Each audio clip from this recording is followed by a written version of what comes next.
मध्य संस्कृतम के official channel पर आप सभी लोगों का स्वागत है। हम लोग पढ़ रहे हैं यूपी टेट। सिर्फ यूपी टेट ही नहीं, आप कहीं भी इस व्याकरण को पढ़ सकते हैं, चाहे बिहार का दे रहे हो, चाहे झारखंड का दे रहे हो, कोई भी परीक्षा हो, जहाँ कहीं भी परीक्षा में व्याकरण दिया हुआ है वहाँ आप संधि चूंकि बदलती नहीं है, संधि वही रहेगा, समास वही रहेगा। कहीं भी आप जाएंगे ना तो आपको संधियाँ वही बताई जाएगी, भेद वही बताया जाएगा, सूत्र वही बताया जाएगा। कहीं भी आप यदि हिंदी भी पढ़ते हैं ना तो हिंदी के लिए भी आप संस्कृत को पढ़ सकते हैं, कोई दिक्कत नहीं। व्याकरण चाहे हिंदी का हो चाहे संस्कृत का हो, सब बराबर है। थोड़ा कुछ इधर उधर छोटी छोटी चीज़ें हैं, आप भी इसको जानते हैं कि जो संस्कृत है वो माता है, तो हम यदि माँ को पढ़ रहे हैं तो निश्चित रूप से इससे हमारा हिंदी भी कवर हो जाएगा, साहित्य वाले पार्ट को छोड़ करके। आइए देखते हैं हमने क्या बोला। व्याकरण के लिए आप इसको पढ़ सकते हैं। हम लोग पिछले क्लास में देखे थे संधि, कौन सी संधि हुई थी पिछली क्लास में? पिछले क्लास में आप लोग देख रहे थे आयाति संधि। आप लोग देखें, वीडियो को शेयर करें, लाइक करें, सब्सक्राइब करें और अधिक से अधिक अध्ययन अभी से करते रहें, नोट बनाते रहें। परीक्षा नज़दीक है, इसको नज़र में रखते हुए जितना डेली का पढ़ाया जाता है आप उसको प्रतिदिन पढ़ करके लिखते जाएं। आइए देखते हैं, आज जो स्वर संधि है उसको समाप्त कर दे रहे हैं। 2-3 संधियाँ हैं जो छोटी छोटी बची हैं, तो हम उसको एक क्लास में सिमेट देते हैं। और क्योंकि इसके बाद थोड़ा सा अपवाद रह जाएगा, फिर हम लोग व्यंजन संधि में प्रवेश करेंगे। तो अभी आज की जो संधि है हमारी, वो संधि है पूर्व रूप संधि। कौन सी संधि है? पूर्व रूप संधि। आज की संधि है पूर्व रूप संधि। ठीक है, पूर्व रूप संधि। आपसे पूछेगा पूर्व रूप संधि करने वाला सूत्र कौन सा है, तो बताइएगा एंग एंग पदांतात एंग पदांता दत एंग पदांता दत। एंग में क्या क्या आ जाएगा? एंग प्रत्याहार में कितने वर्ड आएंगे जरा सा बताइएगा। एंग प्रत्याहार में कितने वर्ड आएंगे? क्या बताएंगे? ए ओ गा, इतना ही हम लिख रहे हैं। तो ठीक है, 2 वर्ड आएंगे, आयुध ऋल्विक एकुंगा। माने ए से उठाएंगे कहाँ तक? अंग तक। बार बार कहते हैं प्रत्याहार की वीडियो जरूर देखिएगा, वहाँ ये आपको बताया गया। इसको गुण संज्ञक वर्ड भी कहते हैं। इसको क्या कहते हैं? गुण संज्ञक वर्ड कहते हैं। आयाति संधि में भी इसका प्रयोग होता है। ठीक, अब एक पदांत माने पद होना चाहिए, एक पदांत होना चाहिए। एंग में क्या क्या आ जाएगा? ए और वो किसी पद का होना चाहिए। किसका होना चाहिए? पद। धातु का नहीं होना चाहिए, किसका होना चाहिए? पद का होना चाहिए। हम जरा सा इसकी परिभाषा लिख देते हैं और इधर क्या लिखा है? द के स्थान पे हो जाएगा अ, तो बनता है अर्थ। या हम लिख देते हैं सूत्र में प्रथमा में अर्थ।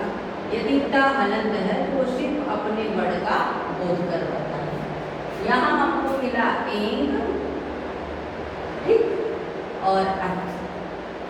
पदांत लिखिएगा, पदांत एकार और ओकार के बाद पदांत, पदांत एकार, एकार, एकार मतलब समझ रहे हैं? एकार माने ए, इसको एकारांत करते हैं। पदांत एकार और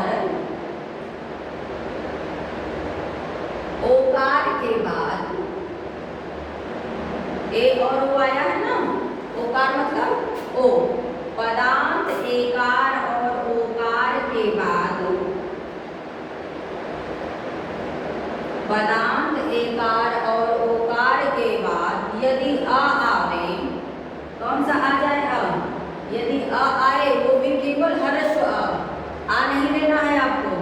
पदांत एकार और ओकार के बाद यदि अ आवे तो अ आवे तो दोनों के स्थान पर, दोनों के स्थान पर, इधर दिख रहा है कि नहीं बता, नहीं जाना है, कहाँ तक गया, स्थान पर दिखाई देगा कि नहीं, देखो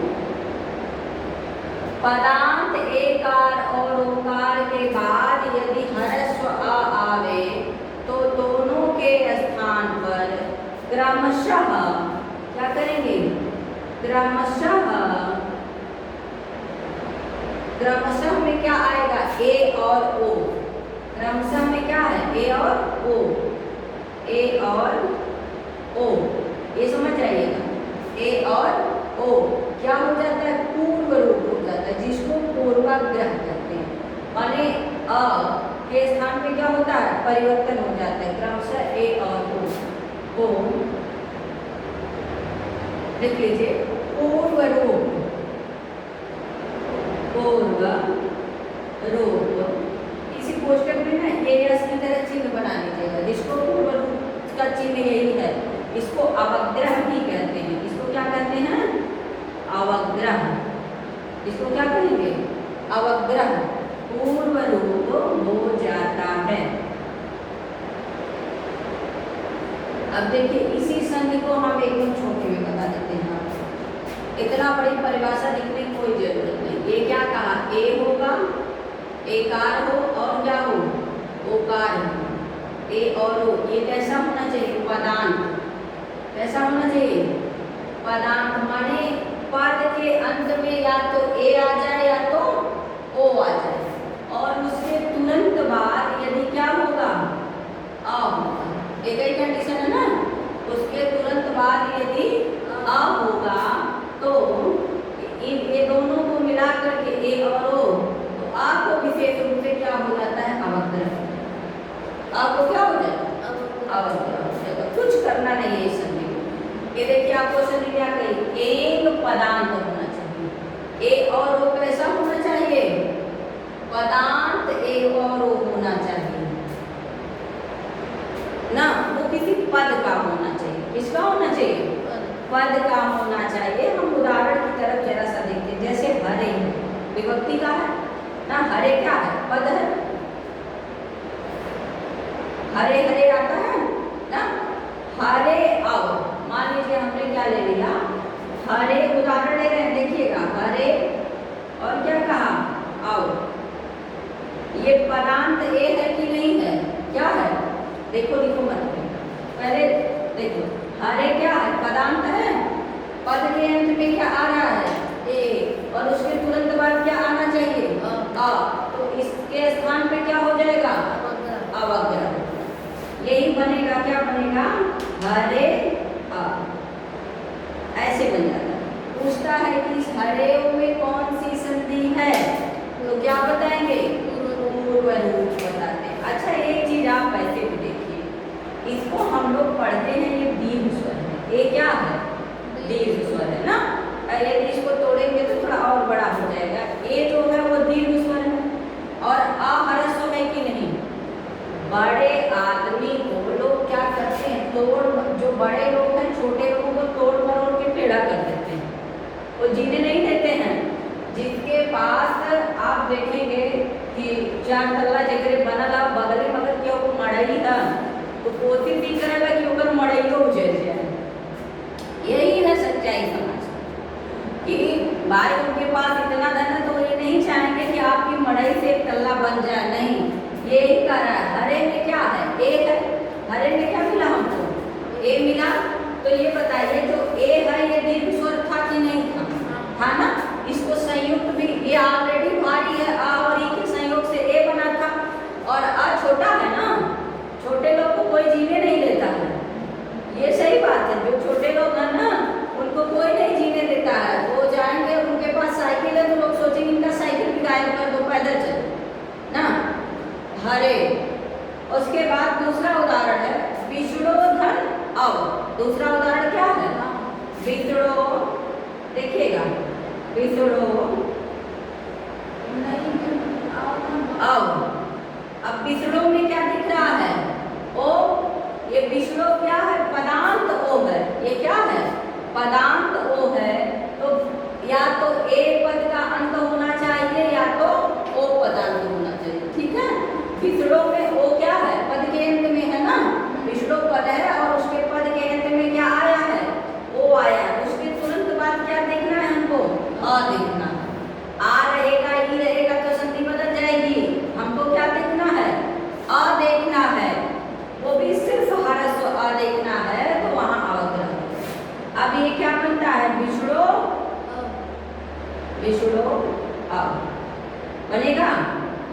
तरह बनता है को धन अपी।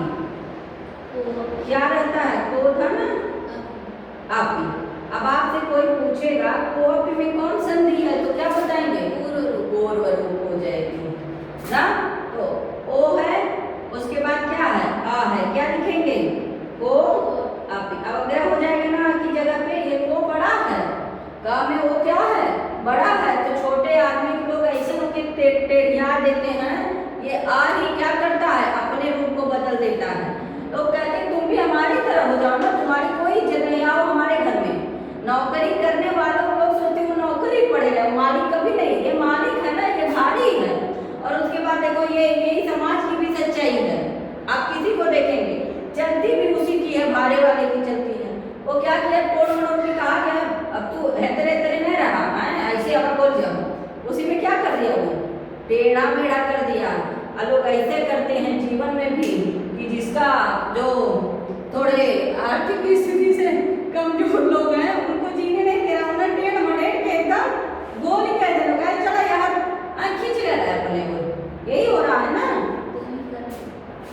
अच्छा या देखो चलिए कुछ हमारा कहना उद्देश्य नहीं आपको समझ में आ जाए। इसी तरह शो आपी क्या बनेगा शो आपी।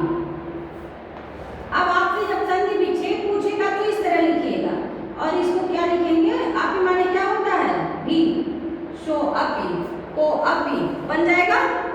कोई दिक्कत तो नहीं होगी ना। बने धन अत्र लिखिए बने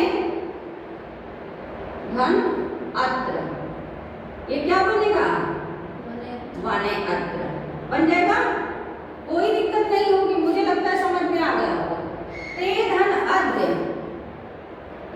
ते धन अद्य आ होना चाहिए बाद में, तो क्या बनेगा ते आपको क्या कर दिया जाए अवग्रह ना, ते अद्य बन जाएगा। इस तरह से जितने उदाहरण बनेंगे हमें लगता है कि आप बना लेंगे। को धन अयम क्या बनेगा को अयम। प्रभु धन अहम बहुत सरल। अच्छा अब सरल हो गया, अभी तक जब पूछ रहे थे तो नहीं बता रही थी, अब करिएगा एकदम से। हाँ लिखते रहिएगा आप लोग भी जो बोल रहे हैं। नमो धन अस्तु परीक्षा में पूछ सकता है आपसे, नमो धन अस्तु क्या बनेगा नमो धन अस्तु, यही है ना। बाद में क्या है आ है नमो पदांत है तो क्या बनेगा नमो अस्तु। ठीक ये देखिए जो भारी है ना चलती हमेशा उसी की है। वो कहा कि आप इधर आ जाइए नमो अस्तु, वो पूर्व रूप की तरह माने पूर्व रूप इधर में आपको कहा कि अपने पूर्व रूप में आ जाए। अच्छा आ आप देखिए अगर जो आ लिखा जाता है वो ऐसे लिखा जाता है कि मिटाटा तो वैसे ही कहना वाला था माने इनका जवन हाथ ऊपर बचल वो तोड़ दे रहे, यही है क्या पूर्व रूप संधि। अब आप बोलेंगे नहीं पूर्व रूप, याद करिएगा पूर्व रूप माने टेढ़ टाढ़ बनी नहीं चाहिए। समझ में आ गया कोई दिक्कत नहीं है। आगे चलें दूसरी संधि की तरफ जी। पूर्व रूप के बाद हम देखते हैं पर रूप। इसका ऊपर इत्यादि इंपॉर्टेंट था ना, वस्तु भी इंपॉर्टेंट है बालकों, अभी बन जाएगा सब। अच्छा यही लगे हाथ आप ना पूर्व रूप को जैसे समझे हैं इसी के ठीक विपरीत पर रूप होता है। अब आपको पूर्व रूप में क्या बताया गया पहले बताइए। पूर्व रूप में बताया गया पदांत ए और ओ हो, एक बताया गया ना पदांत क्या हो ए और ओ, उसके बाद क्या होना चाहिए तो इस आपको क्या हो रहा है अवग्रह। और पूर्व रूप में अभी एक पदांत होना चाहिए।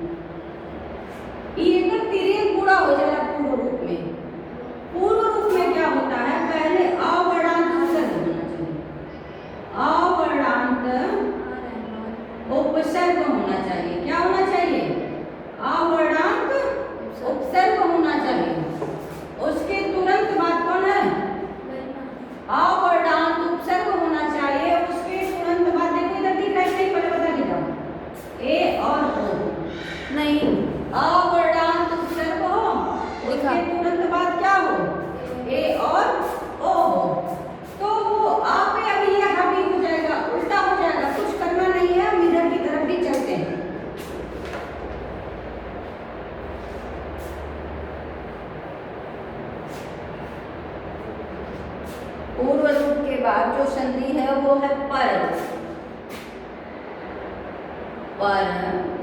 रूप, पर रूप संधि।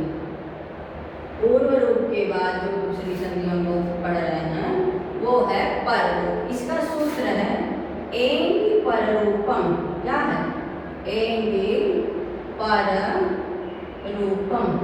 तो मान लीजिए आपसे पूछे कि पूर्व रूप संधि करने वाला सूत्र तो कहिएगा एंग पदांतार गति, और आपसे पूछे कि पर रूप संधि करने वाला सूत्र तो कहना एंगी पर रूपम। या पूर्व रूप में कितने वर्ड आते हैं एंग प्रत्याहार के अंतर्गत तो कहना ए और ओ। पर रूप में भी वही वाला है। अब यहाँ देखिए, इसको भी तोड़िए, देखिए वहाँ एंग पदांतार गति, यहाँ एंगी पर रूपम। तो एंग में वही प्रत्याहार आ जाएगा ए और ओ। एंग अभी हमने लिखा था ए ओंग आई औच, तो ए ओंग, इसमें भी दो ही मिलेगा ए और ओ। पर की तरह हो जाते हैं, बाद वाले की तरह हो जाते हैं। ये क्या कह रहा है आपसे, देखते हैं। अकारांत उपसर्ग के बाद इसकी परिभाषा लिख लीजिए।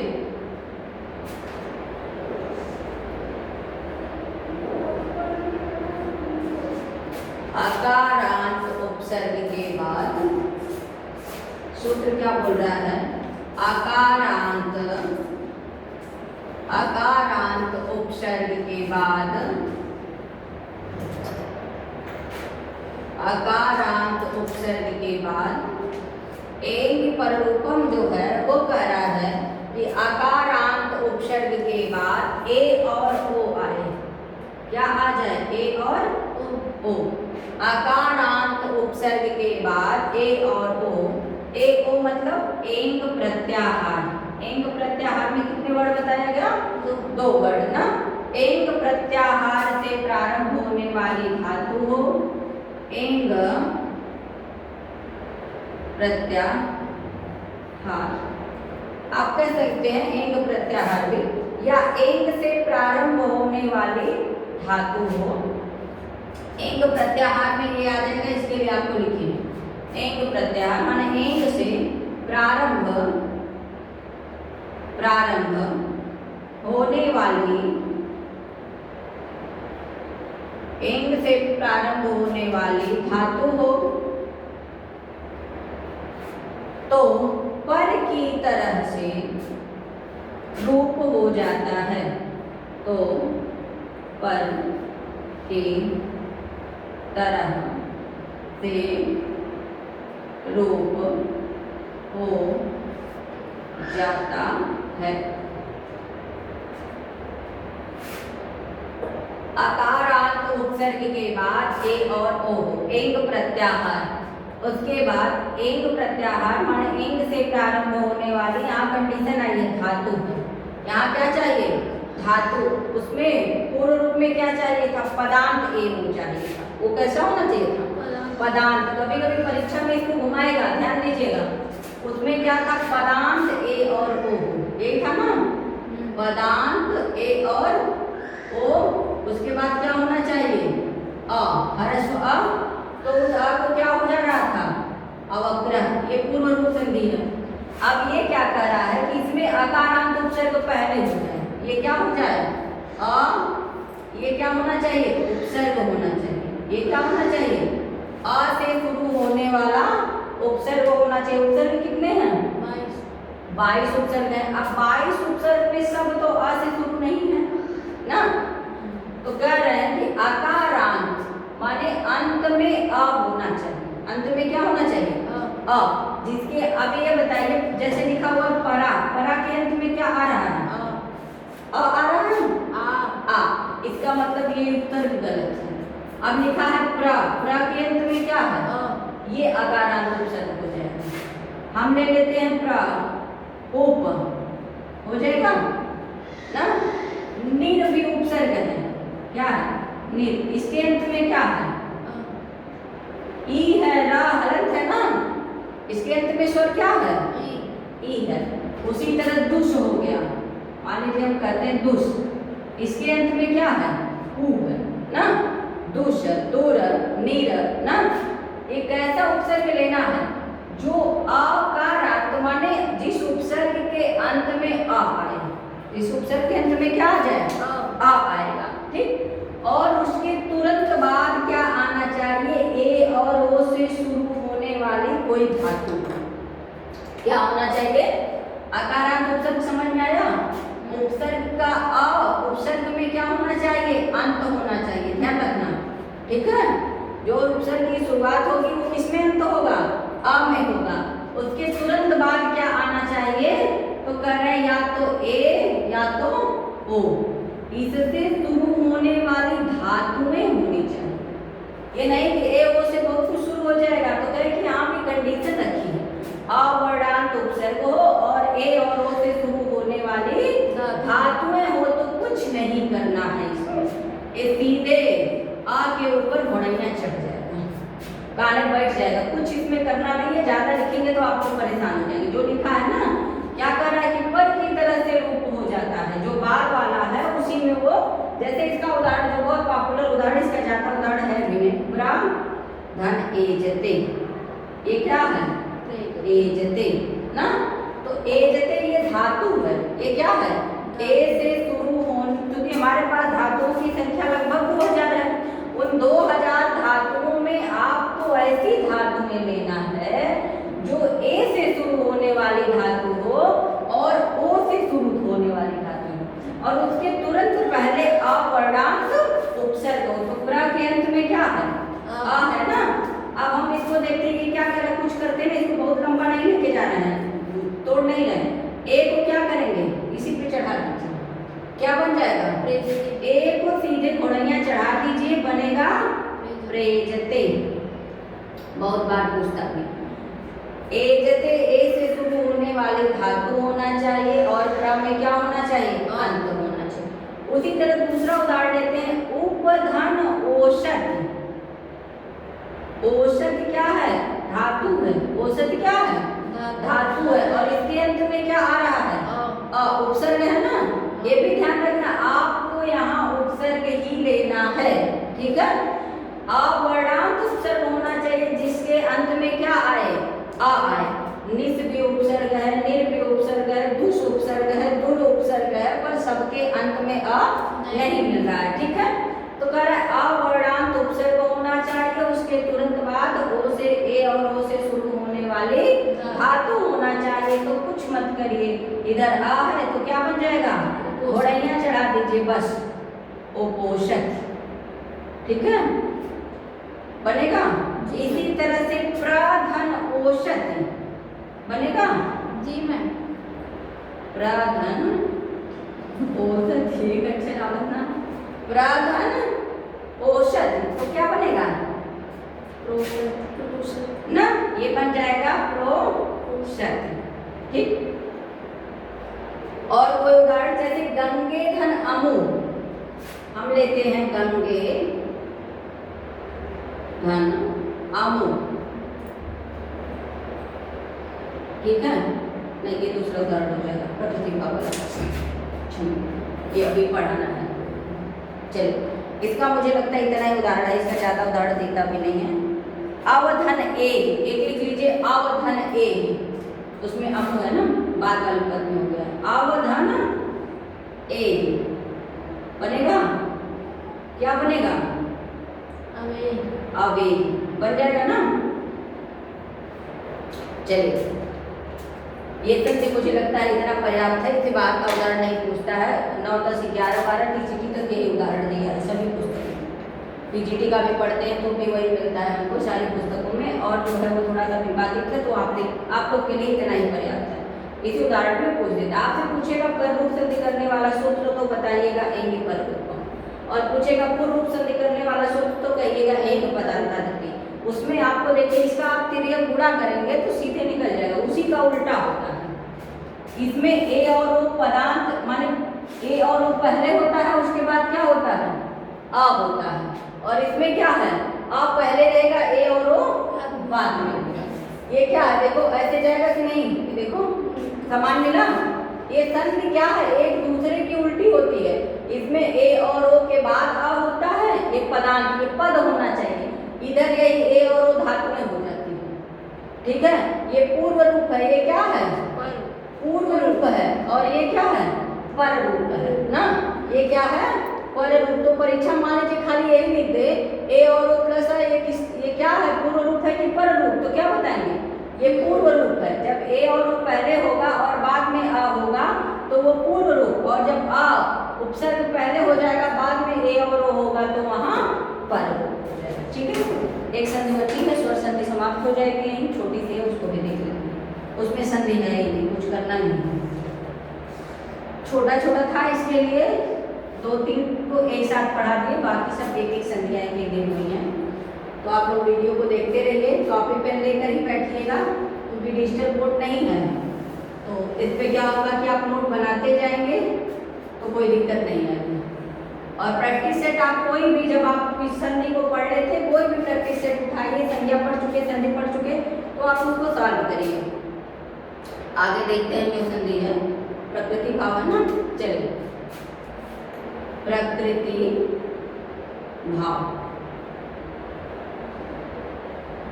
आगे की जो संधि है वह क्या है, प्रकृति भाव। आपसे पूछेगा कि प्रकृति भाव संधि करने वाला सूत्र क्या है, तो कहिएगा ईदु देत दुई वचन, ठीक है। प्लुत प्रकृति आचि नित्यम पहले लिख लीजिए, जान जाइए इसको, ये क्या करता है। प्लुत प्रकृति,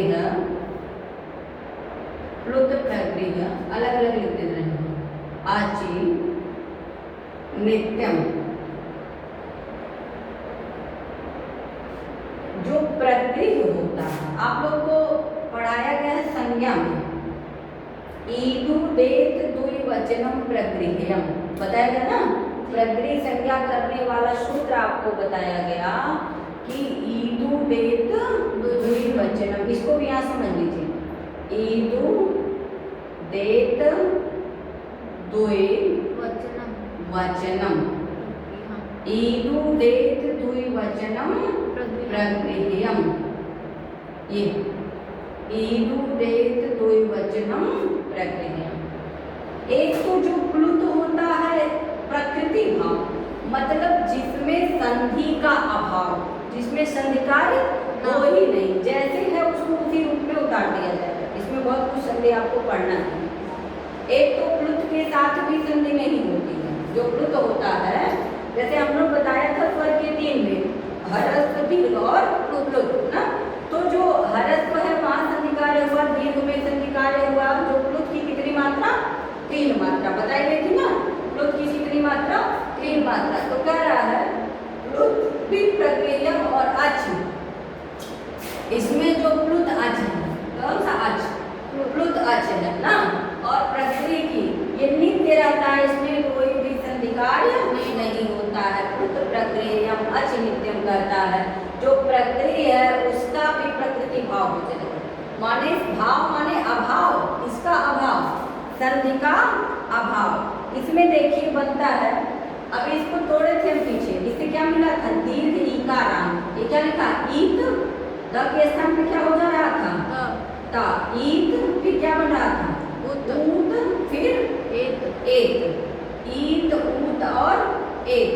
किसमें होना चाहिए, द्वि वचनम ना, माने ईत, ऊत, एत किस वचन में, द्विवचन में होना चाहिए ना।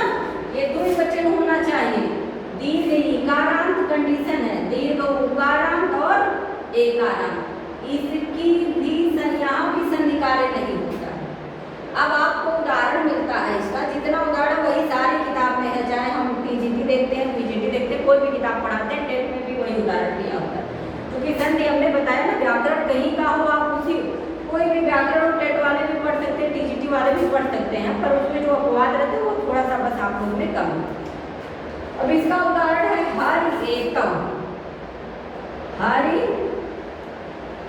एकम क्या बना, हरि एकम। ये हरि क्या है, द्विवचन में है ना, और ये क्या है, दीर्घ ईकारांत है कि नहीं है ना। हरि एकम दीर्घ ईकारांत। उसके बाद एक उदाहरण लेते हैं, विष्णु इमम, द्विवचन में जाएगा तो क्या बनेगा, विष्णु इमम ना। ये विसर्ग क्या है, उकारांत है और दीर्घ उकारांत। देखिए इसमें कुछ नहीं करना है आप। अब ये हरिएतव को हरिएतव सामने उतार दीजिए, विष्णु इमो को विष्णु इमो उतार दीजिए। गंगे अमु, एक उदाहरण ले लेते हैं, गंगे अमु, ये बनेगा गंगे अमु, ठीक। गंगे अमु, गंगे में क्या है, ए है। देखिए दीर्घ इकारांत, दीर्घ उकारांत और एकारांत। आपसे पूछेगा कि प्रकृति संज्ञक वर्ण कितने हैं, क्या बताएंगे, तीन। इसके अतिरिक्त ऑप्शन में लिख दे ओ, तो वो भी हो जाएगा, नहीं। प्रकृति संज्ञा किसकी होगी, इकारांत, उकारांत और एकारांत, वो भी दीर्घ ना। दीर्घ इकारांत, दीर्घ उकारांत और एकारांत उसी को कह रहा है प्रकृति भाव, माने जहाँ संधि का अभाव। अभी हम लोग पढ़ रहे थे तो कुछ पूर्वाग्रह हो रहा था, कहीं आ ई मिल करके कुछ बन रहा था, कहीं के स्थान पे या हो रहा था, उ के स्थान पे वा हो रहा था ना, कहीं दीर्घ हो रहा था, कहीं हरस हो रहा था, कहीं ए बन रहा था, वृद्धि में आय बन रहा था, हो रहा था। सब जगह परिवर्तन हो रहा है, पर यहाँ कुछ नहीं हो रहा। ये दोनों, अच्छा एक चीज और समझना, अभी हम लोग पीछे पूर्ण रूप पर रूप पढ़े, हमने कहा कि जो भारी है वो अपने, इसमें ध्यान से देखो ये दोनों भारी भारी इकट्ठी है ना। अब जब भारी भारी में दोस्ती होती है तो कोई किसी कुछ नहीं बिगाड़ पाता है। दिक्कत कहाँ आई थी पूर्ण रूप में, इसीलिए आ रही थी कि एक तरफ भारी था और एक तरफ हल्के लोग थे, तो हल्के लोग को आदमी तोड़ ताड़ लेता है। यहाँ दोनों एक दूसरे से डर रहे हैं, इधर भी दीर्घ है, इधर भी दीर्घ है, इसलिए जब रेखंड में जैसे तो उनके घरे जाते हैं, उनके घर कोई परिवर्तन नहीं। परिवर्तन तभी होता है जब कोई छोटा बड़ा दिख रहा था। यहाँ क्या है, दीर्घ इकारांत, दीर्घ उकारांत और दीर्घ, यही तीन उदाहरण पॉपुलर है। तो पुस्तक में भी दिया, बनाने के लिए और भी उदाहरण बन जाएंगे। पचेते इत्यादि का बनता है, पर बहुत जरूरत नहीं, ये तीन उदाहरण आपको देता है। और देखिए एक और बनता है, जैसे कहते हैं इसका एक तो दे देते हैं, बहुत ज्यादा तो नहीं, जैसे आगच्छ कृष्ण, हम लिखते हैं आगच्छ, आगच्छ कृष्ण, आगच्छ कृष्ण। अब ये जो चिन्ह है लगा हुआ किसका है, प्लुत का, तो प्लुत के साथ भी संधि कार्य नहीं होता है ना। अत्र गौश्चरति, लिखते हैं आगच्छ कृष्ण, अत्र गौश्चरति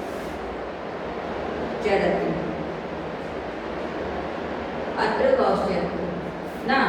आगच्छ कृष्ण, एक कृष्ण, इधर अत्र माने यहाँ, तुम्हारी गैया कहाँ चल रही है, एक कृष्ण बुलाएंगे कृष्ण को, माने कृष्ण भगवान क्या करते थे, गाय ज्यादा चराते थे ना, कृष्ण भगवान गाय ज्यादा चराते थे, तो कह रहे हैं कि आगत्र अत्र गौश्चरति ना, आगच्छ कृष्ण, गाय किधर चल रही है आपकी, अत्र यहाँ आइए गाय आपकी। तो ये क्या प्लुत का चिन्ह है, जिसको बुलाने में तीन मात्रा का समय ना।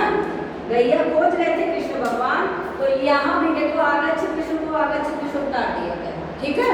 ये प्लुत का चिन्ह है। तो ये सूत्र आपको यही बताया, प्लुत प्रगृही अचिन्त्यम, माने प्लुत में जो प्लुत होगा और जो प्रगृही होगा वहाँ नित्य रहेगा, वहाँ कुछ भी संधि कार्य नहीं हो रहा। आगच्छ कृष्ण त्रिगोश्चरति, टीजीटी में भी यही दिया हुआ है, आप लोग ने है कि।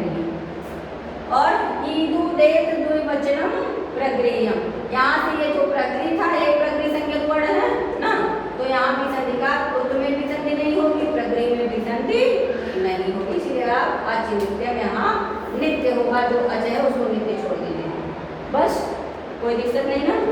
यदि नहीं समझ में आए तो आप लोग पूछिएगा। और स्वर संधि समाप्त हो गई, अब जो विवादित है उसको हम कल देखेंगे। इसको देखते रहिए, कोई भी प्रैक्टिस सेट उठाइए और उसको सॉल्व करिए। आज के लिए इतना ही, आगे की क्लास में कल